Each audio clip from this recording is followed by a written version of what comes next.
नमस्कार मित्रों। आज हम बात करेंगे भविष्य में कब कब कैसे कैसे धरती के ऊपर भूचाल आता है, कब कब आएगा, किस किस डेट को आएगा। जो आपको बताने जा रहा हूं इसको समझ लें, भविष्य में भी यही होगा, अगले साल भी, इस साल भी, 10 साल बाद भी इसी डेट को, इसी तारीख को, और आज से 1000 साल बाद भी इसी तारीख को हमेशा भूचाल आता है। इन तारीखों को नोट कर लें, याद रखें, अलर्ट रहेंगे तो बहुत बार मनुष्य का बचाव हो जाता है यदि उसको पता हो कि कब कब ये प्राकृतिक घटनाएं होती हैं। अभी थोड़े दिन पहले भूचाल आया दिल्ली में, पंजाब में, बहुत अच्छे से झटका लगा। एक तो झटके तो काफी अच्छे लगे, लेकिन लोगों को पता नहीं होता। हम जाते हैं विज्ञान के पास कि विज्ञान बताएगा कब भूचाल आएगा, कब क्या होगा, कब क्या होगा। लेकिन इसका दूसरा जो पहलू है वो भारत में है, वो है यौगिक दृष्टि। और यौगिक दृष्टि हमेशा 100% सफल रही है। आप पिछली 1000 वर्ष की डेट जब भी, या पिछले 100 साल की उठा के देख लेना, इसी डेट को भूचाल आता है और आता रहेगा। क्यों आता है इसी तारीख को, उसको भी समझ लें, ताकि भविष्य में आपका जो है सुरक्षा वो हो सके। किस तरह से आप अलर्ट रहेंगे तो सुरक्षित रहेंगे। भूचाल, पहले तो भूचाल विज्ञान बताता है कि धरती के नीचे प्लेट टकराई, ये हुआ वो हुआ, लेकिन वो आम दिनों पे क्यों नहीं टकराती, खास दिनों में कब टकराती हैं? जब जब धरती के ऊपर हमारे यहाँ पे अलग अलग प्रकार के ग्रह, नक्षत्र, राशियां, हर चीज की परफेक्ट एक जानकारी होती है, और ये एक साधारण पंडितों के पास भी होती है। बहुत सारी चीजें हैं जो आम लोगों को पता नहीं होती, कुछ बंदों को, कुछ खास व्यक्तियों को उनकी जानकारी होती है। अब भूचाल के मसले में विज्ञान फेल है एक तरह से, वो नहीं बता सकता आपको किस डेट को भूचाल आएगा। लेकिन यौगिक दृष्टि से देखेंगे तो 100% डेट आपको पता होगी कब आएगा, और जब भी आएगा उसी दिन आएगा। अब भी आया था तो उसी तारीख को आया था। ये क्या होता है, हमारा एक बड़ा पिता है जिसको है कहते हैं हम सूर्य, और एक है चंद्रमा ऊपर। इनका क्या हमारे साथ कनेक्शन है? हमारी पृथ्वी कहां से आई है? कहीं ना कहीं सूर्य से बने हैं हम। हमारे शरीर में सूर्य की गर्मी है, सूर्य मुख्य तत्व है 5 तत्वों में से, और चंद्र मन का रूप है, चंद्र जल का रूप है। हमारे शरीर में कितना जल है? 80% से ज्यादा जल है। जब धरती ऊपर अमावस होती है, ये दिन होते हैं, तो आप देखते हैं कि महासागर तक उछल जाते हैं। विज्ञान नहीं बता सकता कि कैसे उछलते हैं, मोटी मोटी जानकारी दे देंगे, सिम्टम ये होता है तो ऐसा होता है, ऐसा होता है, लेकिन कारण ये है कि जो बाहर है ब्रह्मांड में वो हमारे भीतर भी है। सूर्य है वो हमारे भीतर है, चंद्र है वो हमारे भीतर है, धरती, नक्षत्र, ग्रह, हर चीज हमारे भीतर है। तो जब जब ग्रहण लगता है, चाहे वो सूर्य ग्रहण हो चाहे चंद्र ग्रहण हो, सूर्य यदि ये ग्रहण कभी ज्यादा हो जाए, जैसे कभी कभी ऐसा समय आता है कि ग्रहण ज्यादा हो जाते हैं, ये अशुभ होता है। क्यों? हमारे तो यहाँ पे छोटी छोटी चीजें बताई जाती हैं, ऐसा कर लोगे, ये करते हुए ये हो गया, वो अशुभ है, ये अशुभ है, तुम्हारे यहाँ पे तेल है तो वो अशुभ है। छोटी छोटी चीज की बहुत गहराई से हमने खोज की है। जितने भी हमारे पूर्वज हैं वो परम ज्ञानी थे, परम विज्ञानी थे। बंद शरीर में कोई शरीर को नहीं खोला। विज्ञान ने अब प्रूफ किया है कि योग कहता है 72,000 नाड़ियां तो उतनी ही निकली, जबकि पहले समय में ऐसी कोई सुविधा नहीं थी कि लेंस, कोई ऐसी दूरबीन, उससे हम देख पाए कितनी नस नाड़ियां हैं। और इतनी नस नाड़ियां गिन भी नहीं सकते, जब तक उसको शरीर को किसी का चीर फाड़ करेंगे खराब हो जाएगा, गिनी नहीं जा सकती। वो कैसे गिनी? योग के द्वारा, सूक्ष्म दृष्टि के द्वारा, ध्यान के द्वारा अंदर गए, पूरी नस नाड़ियों का निरीक्षण कर दिया, पूरे ग्रह नक्षत्र का निरीक्षण कर दिया।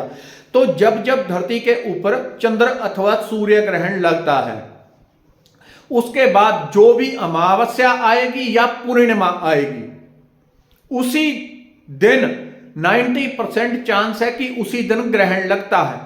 जब पूर्णिमा होती है तो ऊपर चंद्रमा है, वो हमारे मन का भी कारक है, जल का भी तत्व है, दोनों में। उसके कारण पूरी समुद्र उछल जाते हैं, जवाहर भाटा आ जाता है। तो खाली समुद्र में नहीं होता, हमारे शरीर में भी होता है। यही वो 2 दिन है जब मानसिक रोगियों की समस्या सबसे ज्यादा होगी।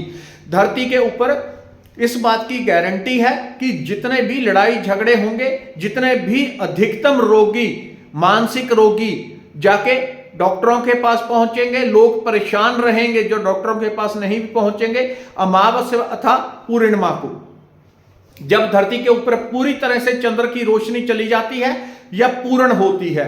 और धरती के ऊपर जिनको हम कहते हैं आत्म साक्षात्कार होना, वो भी धरती के ऊपर उसी दिन होता है जब पूर्णिमा होती है। पूर्णिमा के दिन चंद्र पूरी फैलाव में होता है, अपनी 16 कलाएं धरती के ऊपर फैलाए होता है। उसी को हम रिसीव करते हैं। भगवान बुद्ध कब अपने शरीर को, अपने जो आत्म शरीर है, परम शरीर है, उसको कब प्राप्त किया उन्होंने? बुद्ध पूर्णिमा के दिन। जितने भी निकाल लेना, मैक्सिमम 90% से ज्यादा इसी दिन आपको मिलेंगे। तो एक सर्कल होता है हर चीज का, जैसे मैं पहले भी कहता हूं, हर चीज का एक सर्कल होता है। जब वो पूरा होता है तो धरती के ऊपर उछाल आते हैं तरह तरह के। अभी जैसा मौसम है, धरती के ऊपर उछाल, तूफान आना, जल का बहुत बड़ी सुनामी उठना इत्यादि, इस प्रकार का एक सर्कल पूरा हो रहा है। वो होगा कहीं ना कहीं धरती के ऊपर होगा। मैं भारत की बात नहीं करता, धरती के किसी भी देश में कहीं भी होगा। इस तरह के सर्कल पूरे होते हैं। तो जब ग्रहण पड़ता है उसके बाद जो पूर्णिमा और अमावस आती है, उसी दिन 90% चांस होते हैं। और ये अधिकतम जो भूचाल आएंगे वो रात के टाइम आएंगे। रात के टाइम चंद्र निकल आता है और पूरा खिंचाव के साथ हर चीज को खींचता है, जल को खींचता है ऊपर।